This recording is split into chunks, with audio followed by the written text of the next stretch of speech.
नमस्कार प्रियास किचन ने आपण समस्त को अनेक अनेक स्वागत। आज आम बनैबा सोरिषा मसला दिया मूला भजा। बहुत ही कम समय रे कम सामग्री रे रेसिपी को आम बनई रेडी करवा।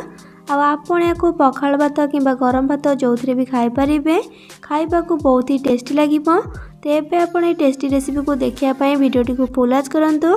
आशा करी कि रेसिपीटी आपण मानक भल लगे। भल लगे प्लीज भिडियोटी को लाइक करेंगे, सांग मान सहित शेयर करेंगे। चैनल नुआ थे प्लीज चैनल को सब्सक्राइब करने। तेज चलतु डेन कर आज रेसिपी को स्टार्ट करवा।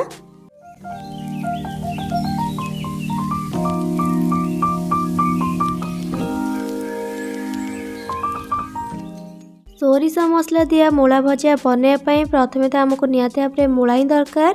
ये देखो मुझे पाखापाखि 500 ग्राम हम मूला आउ तार चोपा को हल्का टिके ऊपर छड़ेकी गोल गोल आ मोटा मोटा करके काटिकी धोईकी एटा रखी।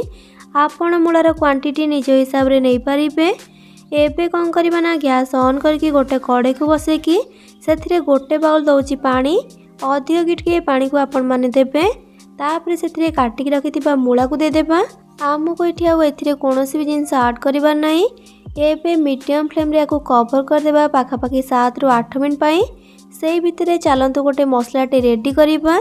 से गोटे मिक्सिंग जार नहीं कि देवा गोटे बड़ चामच कला सोरिष आउ तार अधा माने गोटे छोट चामच गोटा जीरा आउ ता सहित 7 ରୁ 8 गला रसुण को देवा। एबे से आवश्यक अनुसार पानी को देकी चिकन भाव में बाटिकी नहीं आसवा। ये देखो तो मसला पेस्ट आमर रेडी होगला ताको भी साइड रखा। एपटे देखो 7 ରୁ 8 मिनट खंडे हो गलानी। आ मूला आमर पाखापाखि 60 ରୁ 70% भाया सीझी आसला। एमती टिके सीझेबा द्वारा मूलार कंचा बास्नाटा तो रही न थाए, ता छड़ा मूला कषा मध्य लगी न थाए।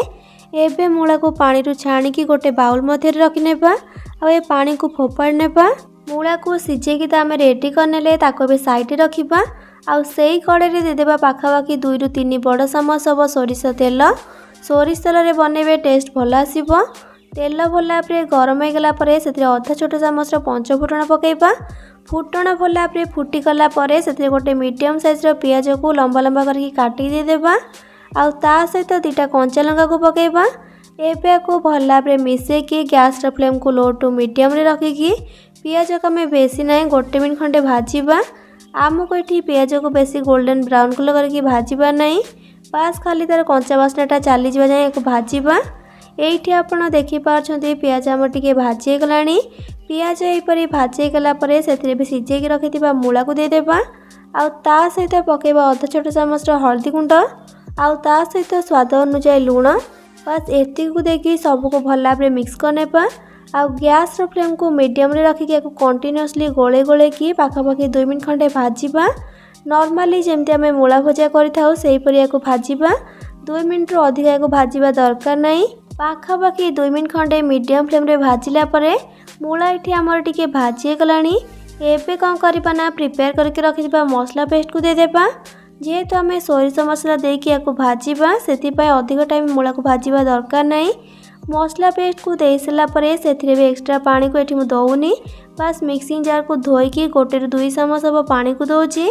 आ ता सहित एबे देदेबा अधा छोट चामच काश्मीरी लंका गुंड। ये लंका गुंडे बेसी राग न थाए, कलर बहुत सुंदर दे थाए। एबे सब जिनस को भल भाव मिक्स करनेबा। मु सबू मसला एबे पकई सारिणी। एबे कवर करके लो टू मीडियम फ्लेम रे 2 ରୁ 3 मिनट पर्यंत कुक करबा। 2 ରୁ 3 मिनट पर कवर को काढ़ी पुणी थे भल भाव गोल नेबा। मसला पूरा तलू लगिबार भय थाए, तेणु जितेबाला स्टाचुला चलेबे एकदम तलू चलेबे।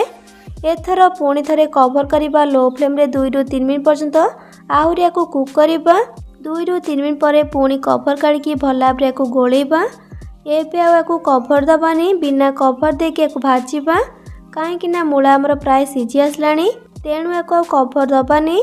एमती कवर न देकी लो फ्लेम रे भाजवा।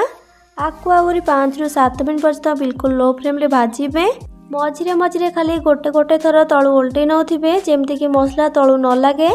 भजा को आपड़ जिते लो फ्लेम रे भाजबे भजा से टेस्टी हम। मसला भल भाव भाजी ना बिल्कुल भी भजा टेस्ट लगनी। ये 5 ରୁ 6 मिनट हो गला। आ भजा बहुत भल भाव भाजी गला। एबे आम गैस फ्लेम को ऑफ करनेबा। आउ गोटे प्लेट रे काढ़ी सर्व करबा। এই ଭଜାକୁ ଆପଣ ଗରମ ଭାତ ପଖାଳ ଭାତ ଉଭୟ ସାଙ୍ଗରେ ସର୍ଭ କରିପାରିବେ। এই ଓଡ଼ିଆ ଅଥେଣ୍ଟିକ୍ ମୂଳା ଭଜାର ରେସିପି ଆପଣମାନଙ୍କୁ କେମିତି ଲାଗିଲା ମୋତେ କମେଣ୍ଟ ସେକ୍ସନରେ ନିହାତି ଭାବରେ ଜଣାଇବେ। ଭଲ ଲାଗିଥିଲେ ପ୍ଲିଜ୍ ଭିଡ଼ିଓଟିକୁ ଲାଇକ୍ କରିବେ, ସାଙ୍ଗମାନଙ୍କ ସହିତ ସେୟାର କରିବେ। ଚ୍ୟାନେଲରେ ନୂଆ ଥିଲେ ପ୍ଲିଜ୍ ଚ୍ୟାନେଲକୁ ସବସ୍କ୍ରାଇବ୍ କରିନେବେ। ଆଉ ପାଖରେ ଥିବା ଛୋଟ bell icon all option click କରିବେ, ଯାହାଦ୍ୱାରା ମୁଁ ଅପଲୋଡ଼ କରୁଥିବା ମୋ ସମସ୍ତ ଭିଡ଼ିଓ ନୋଟିଫିକେସନ୍ସ ଆପଣ ସର୍ବପ୍ରଥମେ ପାଇପାରିବେ। ତେବେ ଆଜି ପାଇଁ ରହୁଛି, ପୁଣି ଆସିବି ନୂଆ ଏକ ରେସିପି ନେଇକି। ସେ ପର୍ଯ୍ୟନ୍ତ ରହିଲି। Love you all. Jai Jagannath.